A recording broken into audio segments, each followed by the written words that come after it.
Hi guys! Welcome to the favorite series. You're welcome.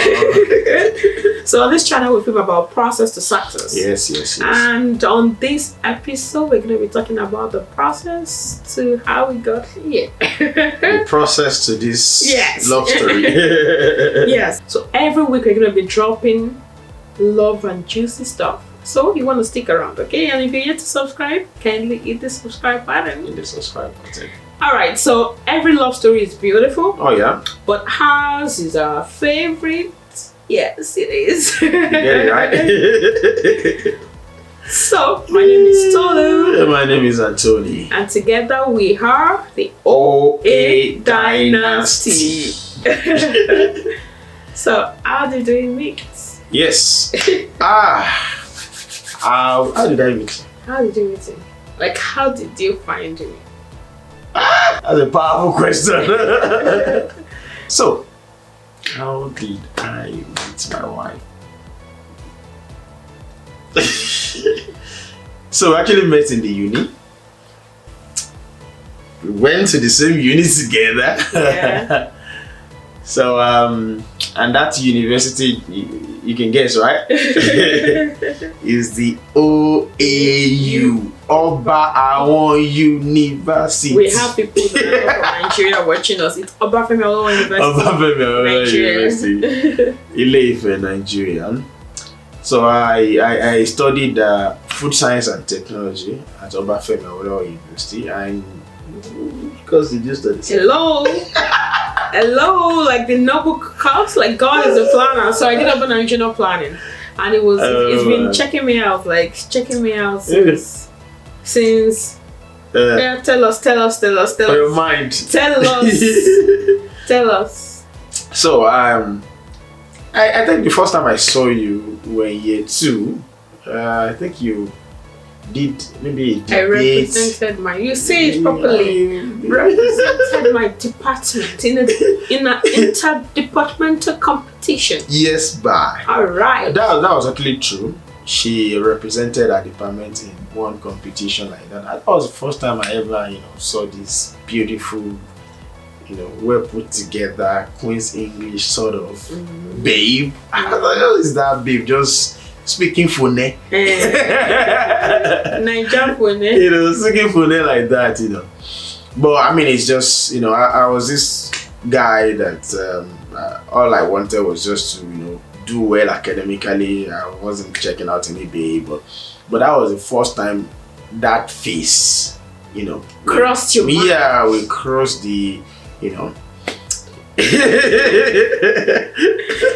we crossed my radar. So that was in year 2. So the first time we meet properly was in my year 3. And I actually belong to this organization called Students in Free Enterprise. I think they call them Inactives now, something like that. So, we do projects, put the project together, go to competition, and I think we represented OAU. At some point we represented Nigeria, right? So then here comes this lovely babe, wanted to be part of the,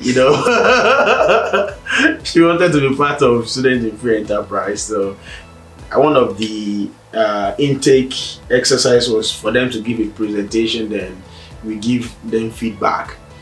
So I was just doing my job, trying to grill her and just to make sure that whoever is coming to site is, sizzling hot and up to the task, right?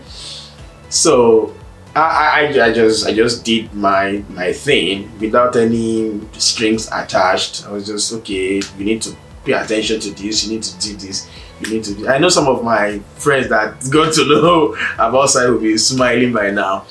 So I just did my thing, and I think that was the first time you Don't tell my story. Okay, so do you want me to... Wait. Okay, that was the first time you saw that fine boy. Hello? Okay. You're fine. You just accept it. No, of course you're fine. Thank you. I'm already fine, man. Oh yeah, continue. So I just did my thing, and that was it. So months after, I think I was now in year 4. So I was going, I was going to, I was going to class from the hostel. So I passed through one of the female hostel. That's Moremi. Passing through the female hostel. Well, anyways. No, there's a passage from. Yeah. The female hostel is 2 sides. Then there's a passage in between from the accommodation to school arena. So like it's proper road. So it's not that people. No, it's not that. I was not just going through. Like to give context. It's proper road. It's just like it just passed through the 2 buildings. Yeah, exactly. So I was passing through Moremi to go to, I think maybe White House or Yellow House. I can't remember. Then someone just passed beside me. Then the feeling was different. Somebody just told me that I need to, I need to pay attention to something. Because when she passed, there was a connection that I can't really explain. But the face I saw does not really look like the person I've seen before. But there was something that agitated my spirit. Let me put it that way. To put context to that, I was not interested in dating anybody. I just wanted to. There was a grade I was aiming at, and I didn't want any distraction. So, but on this day, I think it was a weekend or something. I can't remember that particular day. So when I saw, and my spirit connected, it was done on me that I had to do something right there on that spot. But I was too shy to just, turn back and say, "Excuse me, babe, what's on the go? Can I meet you?" That kind of vibe. So I wasn't in that space. It's not something I'm used to. So I had to go and merry-go-round. I was running. Can you imagine? The things you do for love. Can you imagine? Can you imagine? As I'm saying, it's just bringing back memories, beautiful memories. To be honest, I had to run. I had to, so that I would meet her again before she. So let's say, so this is it. So it was coming like this. Wanted me to turn back and speak to me. You wanted to run, so I can just face. So that you can face me and come and meet me. Ojulora, that kind of. Wow. Just trying to bringing that's just bringing back beautiful memories in a serious rush, and I had to run such a way that I would meet her before she enters the hostel. And you remember that story in the Bible, that guy that outran the chariots. That was my story. Elijah level. Yeah, I was on Elijah level. So I ran, and right on spot before she entered into the hostel, I just came and said, "Oh, how are you?" Apparently she wasn't feeling fine. I don't know what was going on. Then I just chatted her up. How are you doing? My name is this. My name is that. Can I meet you? She wasn't looking okay, but she greeted me, and I said, "Oh, are you okay?" And she said, "Oh, she was not feeling well." I said, "Oh, okay. Can I check on you later? Do you mind giving me your number so that I can just check on you and things like that?" And as God we have it. Me, as girl like me, I don't give out my numbers. Hello. I don't know how I give you my number. I carry a lawyer, nothing will come. 50 liter anointing oil. That was what I brought that day. Oh, wow. I don't know. The charm was too much. She gave me a number. Jackpot to Tolaye Yosi. It's just like when you mix malt and mix together. Okay, so let me now say my home part for that time. All right, so of course he said he met me he first saw me when I went in the second year. I didn't know him. My first encounter with him was when I went third year when I was coming into Saif. And at first I was thinking, who is this person? Like, come on, like I do debates now. Who are you grilling me like this, right? Yes, that. So that was the vibe. Where did they rush us? Hello? Where did Sorry, guys. Please, you know. So in our fourth year, like you said, I was actually not feeling fine that day. I was coming from an exam hall. Like I was really looking on chem. So I was not feeling well. And then this guy just approached me, and you know, like I don't just know why I would even give a stranger my number. Of course, but I'd seen him before. So I gave him my number, and that was it. And then of course he checked up on me. Catch you, give me your number. And he checked up on me, and of course, yeah, and that was it. It was just being a very gentleman. Checked up, how are you doing, and all that. And I guess that's how we met in terms of that was our first connection, right? Yeah. And so it was our fourth year. So we're going on a long break. So what you call internship, right? Yeah, so we have like internship was our second semester, or you can call it work term. Yeah. So we're going for that, and so we're not going to see for the next 6 months, right? Yeah, that's true. 6 months. So that was we're just like, so I think a few days after I was feeling better, and I remember there's this friend of mine that that we're close then.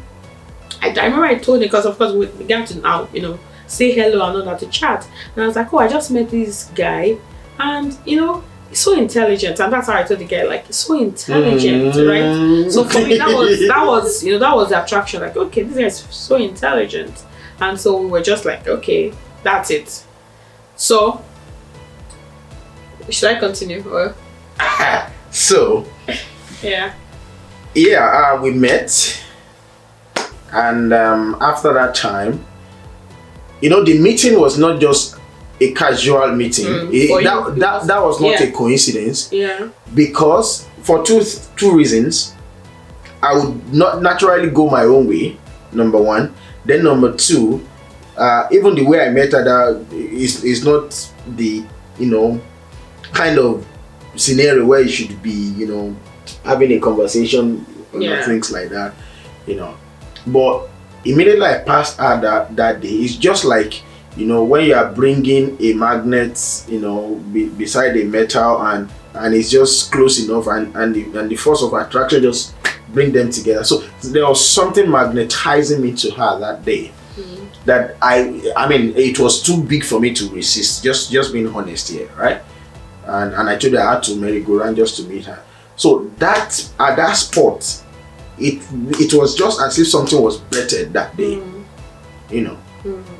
And I called her up. I think I called you maybe in the evening to check on you, and the response was good, and I just started getting confirmations. I just started getting confirmations. In fact, let me shock you. Right after she gave me a number, guess what I stored her name with on my phone? My love. In my local dialect. I just told her name as Ifemi right away, because it's just like I just knew that this was going to be my wife, that she was going to be my wife. If you ask me to explain, I don't know how to explain it. In fact, I cannot explain it. But at that spot, I just knew. I mean, it happens once in a while that you just get to know that this is this. I just knew that she was going to be my wife. All right. So, and also, I think we should fast forward, because this story we cannot deduce. We can't finish it. So the thing is, we went for our work term. I went to Abuja for my work term, and at this time, actually, I was in a relationship. Yeah. I was in a relationship, and all throughout the period we were chatting, he didn't even know, because that's to tell you how not so proud of that relationship I was in, right? Right? So I was in that relationship, and then of course I was just like, okay, I just met this guy and we are friends, and that's it. Like there was really no strings attached for me. And then during our work time, he called me and he told me straight, I want to marry you. And I'm like, hello. No more, no less. and to be honest with you, when I weighed it, I was like, okay, this guy is coming straight, and I was in that relationship. And of course, I'm grateful to God. I would say that I don't want to say too much, but the thing is, whatever shackles, if you're single and you're in a relationship that is not meant for you, the Lord will break you of that shackle. Because sometimes we don't see it. People around us might see it. They might even tell you, and you're already blinded by love. Oh, this is my first. This is the first person I came into a relationship with, and I don't want to break it. Come on, you would rather break a relationship than have a failed marriage. So if your parents have been telling you, broken maybe relationship it's is better, marriage. So I told this person I was in a relationship with, that there's this person I met, and so the guy now became very serious, became like, no, it is, all of a sudden, the ginger came up. Do you understand? Because he now knows that there's a competition and all that. But this is me, like my parents were already practically trying to get him off my back. But it was just not possible. This guy came to Abuja, where I was also doing my work term as well, just so that he can, come and see me and all that, right? So I had to tell him, I was like, sorry, I'm in a relationship. And he was like, oh, he didn't know. I was like, yeah, that's fine, that's on me, because it wasn't something I was proud of. But I think also being in that relationship kind of helped me to identify a good man. I don't know, because maybe I wouldn't even have considered, oh, this guy is, if I had not had that negative experience. But that's not to say that you must have a negative experience to have a good one. You can get it. Right. You can get it right once. At once, right? Yeah. So, but then, somehow God used one of my it was not a very pleasant experience in how everything broke. And I'm so grateful that God used that particular person, to call up my parents to say that, oh, I saw your daughter and this guy in Abuja, like, what was she coming? Because I went to, the guy came to my church, and so I went to introduce him to my uncle, and my uncle was like, is that why you're here? And all that. And then they called my parents in Ibadan, and my parents were like, okay, it's time to come back. And all that. So I'm grateful that that relationship ended. And when that ended, I didn't tell him that I was out of that relationship, because I was like, okay, come on, I'm done with relationship. Done. Like, let me finish school and all that. So I didn't tell him, but we're just, and it was so gentleman, like, okay, we just continued our friendship, right? That was the time that MTN was doing Extra Cool. Yeah. So I think Extra Cool will start 12 midnight or something till maybe 5 a.m. in the morning. No, I think it was then. It was after I'd said yes that we not said Extra Cool. Okay. Yeah. So and this happened. She kept me hanging for 1 year. So how can I forget that one? So he had asked me. I said I was in a relationship, and that relationship broke. I didn't tell him. Right, so eventually I think how it happened was, so I think he just asked me one of these, where is that your, because so we came back to school. Now this is our 500 level, we came back to school, and he was asking me, okay, so how is that your relationship? I was like, okay, we are no more, like, okay, I'm no more. And I was like, okay, so will you marry me? And I'm like, come on. Can we? Come on. And during that process, I think because of our conversations, the kind of conversations we have, and I'm like, this guy's so intelligent. So I was asking, and at that time, like, I'd always been on a first class, right, in the university, even though it wasn't written all over my face, but I'd always been on the first class. So I wasn't asking him because I wanted to also marry a first class. I was just asking him because you are intelligent. I wanted to know your CGPA. So, and then he was like, you won't tell me. And I was wondering. No. Let me, that one is my story. Let me tell you. So like, I won't, like, you also, you won't tell me. Let me tell it. It's my story. So at that point, it was actually very, I was blown away to see that she was at that spot. She was on a first class. And she had, not that she was, she has always been on first class. Yeah, right from my first semester part 1. Yeah, she's Igiwe.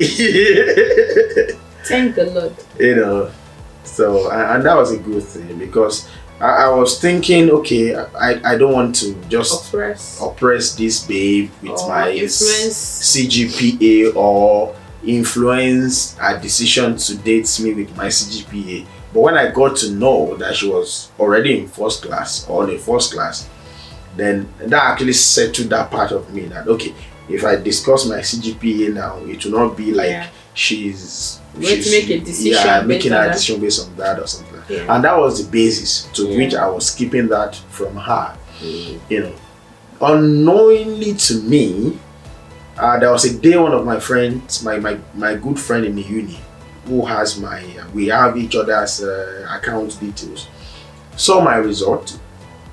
Because when he logged in, he saw that I cleared that semester. I had 5 points. So he was too excited. He printed my result that he was going to come and show me. So unknowingly to me, she had seen that printout. What were you looking for, Seth? Oh, I was minding my business and it was just on the table beside me, and I saw it. Where? I just saw it. But I didn't know. Yeah. So. And I was like, I had ammunition. Yeah. Anyway, so it was and really we were still friends because I still did not give it because at that point, like I said, I've been in a relationship before, so I wasn't just going to go in. Like, I liked his company. I like the fact that he's a good friend, so I wasn't just going to rush into a relationship. Like, trust me, But me, I was already dating you. It's just that you were not the one. You were not dating me back. But from day one, I was already dating you. But day one, you did not even say. But day one, you were very clear. Can you marry me? That's what you like. So you were not like. No, not the first day I met you. No, not the first. Like the first, as in So of course, after we traveled, like. When we got back to the uni, I just told her point blank. Yeah, that I would like to marry you. Because I already had that conviction that. This is what it's supposed to be. So I just told her, like, babe, I'm not here to to play. I'm here to marry you. And what's it down? Yes, and so that's also say something that men know what they want. Yeah. So if you're with somebody and you're still the one that has to ask, I don't know. I know there's no one size fit all. Yeah. But the truth is, when a man sees what he wants, he knows it. Yeah. If he's playing games with you, why are you talking to? Why are you talking? No, why are you talking men's story? I just leave men's story for men. Yeah, but so anyway, so I digress. So like I said, I wanted to be sure at this time because I've been in a relationship before. So I remember going to church to pray because we used to go to Ile Ife. Omiokon was the church of Apostolic Faith. Yeah. I went to church to pray. And I asked God that, I asked God to lead me. That I wasn't ready to make that mistake anymore. Yeah. And I felt, and I gave God 3 conditions. Yes. Now those who used to give God conditions. And I gave God 3 conditions, and those conditions were time space. So it wasn't like everything was going to happen within the space. So I just wanted to really, really know, to really, really be sure that this guy was the one for me. One of the conditions is that in his final year, one company had come to recruit the best students in their department, and because that particular company, they produce something that we don't consume, and I don't consume as a Christian, and I would not like my husband to consume, I prayed and I said, God, if this man is truly my husband, please leave company. Let's look at one marriage. because I really was not going to play games in my life, right? God answered that prayer. It was a confirmation. Like I said, I had 3, and of course God confirmed the rest. So that's how we met. And then we began. So I actually gave him a yes on June 23rd, 2010. That's approximately 1 year after. Yeah. She kept me hanging. But we're still friends. For 1 year. We're friends, we talk and all that, right? You're supposed to pay me that 1 year with interest. I'm sure you're glad I didn't even say yes. Because I had to be sure, right? Yeah. But those months of friendship before the years Yes. were blissful. Yes. Honestly. Yes. You could tell that we're friends. it's going to be a yes at the end of the day anyway. So, I mean, you could tell because the connection was so strong, the friendship. I mean, we spoke about almost everything. Like you know, I would ask you questions about where do you see yourself in the next 5 years. That's more than friendship, so to say. Yeah. The only difference was there was no yes, you know. Yeah, but those moments were blissful moments. Yeah. I mean, I'm still trying to, you know. But it was so now beautiful. let me give you a juicy part. So when we were in school, like when he asked me and all that, and we became friends, even became friends, and he had this motorcycle and a yellow helmet, right? And my sister would be like, "Hey, oh, wow, To marry a bike man. I want to marry a bike man." You know, I want to marry a bike man. And to be honest, like, I wouldn't say that. It wasn't like I saw, you know, I just knew that this guy truly, truly loved, like you would know. Like I knew that this guy truly, truly loved me. And, you know, it was just that we're not like, okay, it wasn't because he had anything. Like I said, it wasn't because of anything. It wasn't because of anything, right? But I had that conviction. I prayed, you know, I was sure that God was leading me to say yes to him. But in the process, we built friendship, and you know, we built friendship. So we're not checking ourselves out in the sense that, oh, let's see how this goes. It was very clear from the, you know, when he came to me to tell me that he wanted to marry me, and that this is what he wanted, right? So yes, I guess. Of course, we're going to continue next time. We'll continue next time. I'll tell you stories of how I used to, you know, carry you around to go and buy suya. And buy girl like I said. Buy if there's even Lucozade boost. You guys will hear a story. The good thing is that you know, for this period, it's going to be LRM series. Love, relationship, and marriage. So, yeah, we know you've been blessed one way or the other. Yeah. I mean, the prayer in my heart now is that person that is meant for you, God will orchestrate divine meeting for both of you. Amen. And when you meet, you will not miss your chance. If it's going to take you to run like me, please run. Yeah. And we're really grateful to God. And this is an encouragement. We know that, you know, we hear a lot of stories online, you know, and all that. But God is able to give us blissful marriage. You know, we are still, of course, we are still in the journey, and we continue to pray to God. But we thank God, and without a shadow, that we have a blissful marriage. And God will continue to make it blissful. Amen. Amen. All right. That's enough dose for this episode. Yeah. We'll see you guys in the next episode. All right. Don't miss out. If you are yet to subscribe, please do. Don't just enjoy the love story and not subscribe. God bless you. See you guys in the next episode. Bye.